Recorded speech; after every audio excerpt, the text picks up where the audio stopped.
more than I want to fight. I'm trying to get to high ground.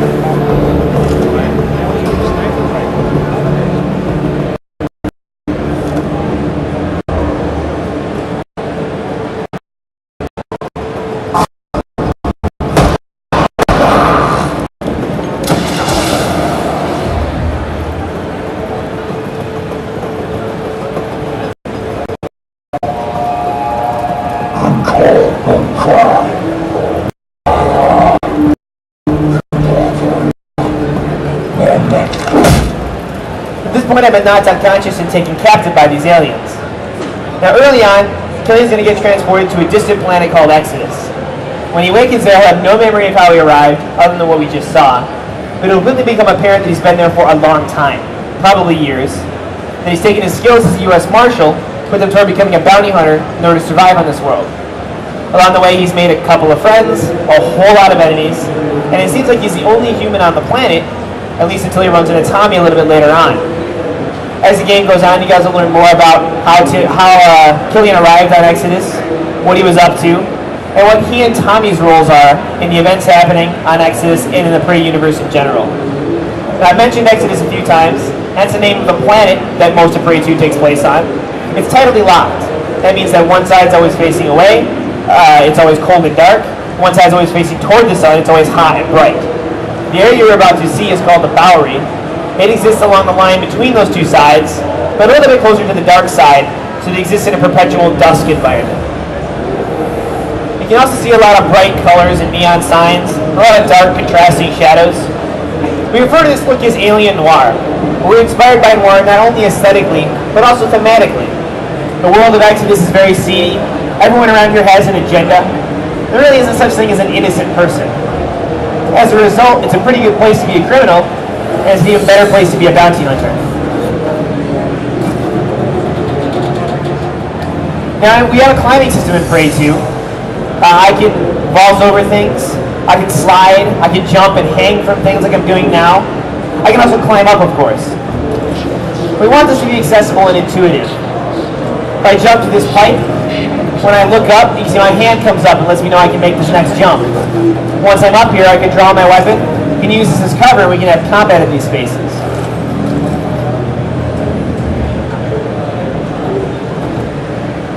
Now, like a good galactic bounty hunter, I have a number of gadgets at my disposal. One of the most important is my scanner.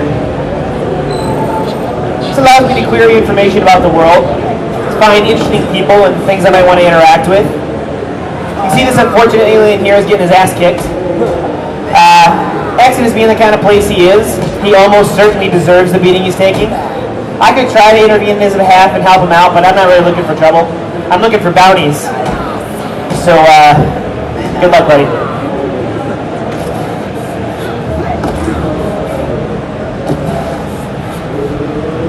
And you probably noticed that there's no gun on my screen right now. This is another early design decision. We started adding non-combat NPCs to the world, people you can talk to and interact with. It started to become weird to do the standard first-person mechanic with a gun down to the right of your screen. Anytime you walked past somebody, anytime you tried to talk to them, it was like you had it in their face, and it was very strange they didn't react to that. We decided we can make the weapon holstered by default, let you guys decide when you want to draw it, and we can use that as another way of interacting with NPCs. You see this guy over here. Then he asked me for a few credits. And if I draw my weapon on him, you see his demeanor changes immediately. He's going to freak out. If he had anything of value, I could shake him down and take it from him, but he's just a beggar, he doesn't. Not really worth my time. Instead, I'm going to head inside this bar here, see if I can find someone with a price on their head, someone I can chase down.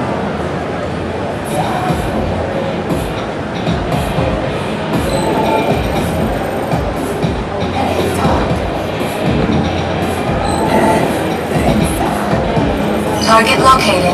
Tracking on. Alright, so I found a target. This guy's what we refer to as an ambient bounty. These are people who are out and about in the world. You can find them by exploring and using your scanner to uncover them. Now in this case, he's wanted dead or alive, so it's up to me how I want to proceed. The bar's pretty crowded though, and he seems to be distracted by those dancers. I'm going to try to come up behind him quietly, see if I can take him without a fight.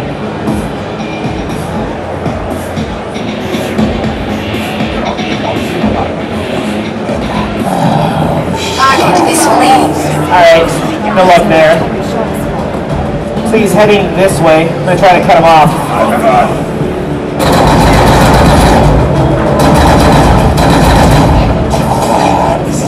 Got him.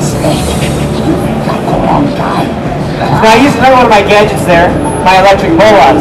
Use that to tangle him up, make him easier to capture. At this point I can go up and use my capture device on him, send him to the client. But this was a dead or alive mission, and I feel like I gave him the opportunity to come quietly back in the bar. And I feel like he's wasted my time by trying to run away, and I don't appreciate that. What do you guys think? Thumbs down. Yeah, we got one guy with a thumbs up. Sorry, man. There's not a lot of compassion in this crowd today. Target eliminated. Tracking off. I get paid either way, so I feel like it worked out for everyone. Or at least for me, maybe not so much for him. I could search him as well, as he had a few extra credits on him. Now in this case, he chose to flee, but that could have gone down any number of ways. He might have stuck around and fought me. He might have had buddies in the bar who would have jumped me. He may also have given up like I was hoping. You're never quite sure how these kinds of situations are going to shake out, so you've really got to be ready for anything as you approach them. Now back when we were in the bar, I said I didn't want to open fire. I didn't want to risk hitting the people standing around. We do have a reputation system in Prey 2, so your actions have consequences. Up until this point I've been behaving more or less like a good guy, at least by Exodus standards. But I don't have to do that. I could be a straight up jerk. I could do things like, I don't know, shove that guy to his death. When I do that, you can see this eye in the sky looking thing comes down, takes a more threatening posture. Lets me know that that might not have been the best.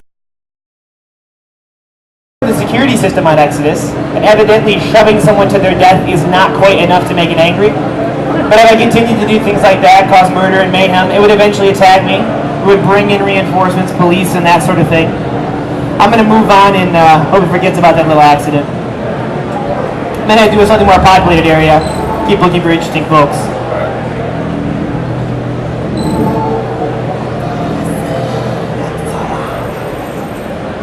Alright. Looks like there's another event happening over there. That larger alien seems to be trying to mug the smaller one. Now I ignored the last event, but I'm going to try to intervene in this one and help him out. Oh. Alright, I guess I avenged his death. That's something. It seems that there's some pretty nasty business going on here. There's also a DNA trail. I'm going to follow that back to the source and see if I can figure out what was going on.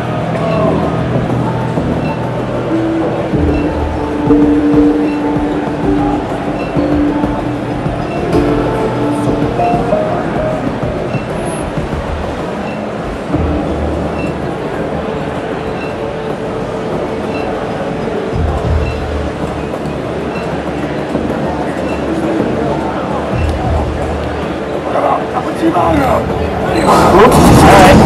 So now you guys can see me. I'm going to try another one of my gadgets, my anti-gravity grenade.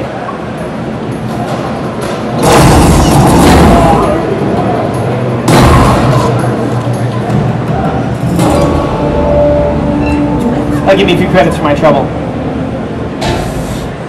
And I was relatively small potatoes for Exodus, not a lot of money. I've got better ways to make it, and more of it. One of the best is my bounty wire. This is a series of missions I have available at any time. I can take them in whatever order I want, or not take them at all.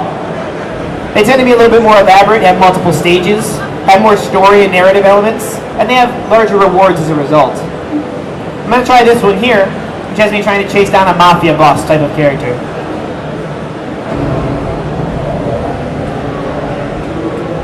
Dragar. One fat target the regime wants alive. Big payout. Damn it. Location unknown. Time to leg it. That bastard Crux will know something. There's a few important details about this mission. First of all, it's capture only, so I can't just gun him down like I did with the last guy. I also don't know where my target is. What I do have is an informant. That's the waypoint you can see on my screen. That guy might have that information for me, so I'm going to go have a talk with him.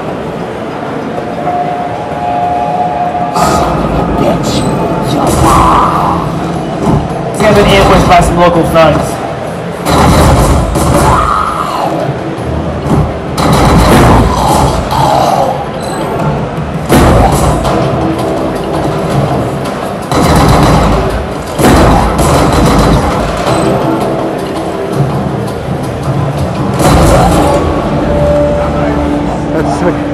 we call this agile combat. We have a cover system in Prey 2. I can easily slide up to cover. I can stand up and fire, blind fire, the things you would expect. I can also vault to move forward quickly, and I can do all of that without having to let go of the trigger. We have cover, but we're not about playing defensively. We're about letting enemies come to you. We're about being aggressive, using our agile maneuvers, our climbing, our sliding, our vaulting, to take the fight to your enemy. You can see my contact is way up there on that balcony. There's a lot of other balconies and catwalks in this area. That happens a lot on Exodus. It's a very vertical environment. I'm betting I can climb my way up there, so I'm going to give that a shot.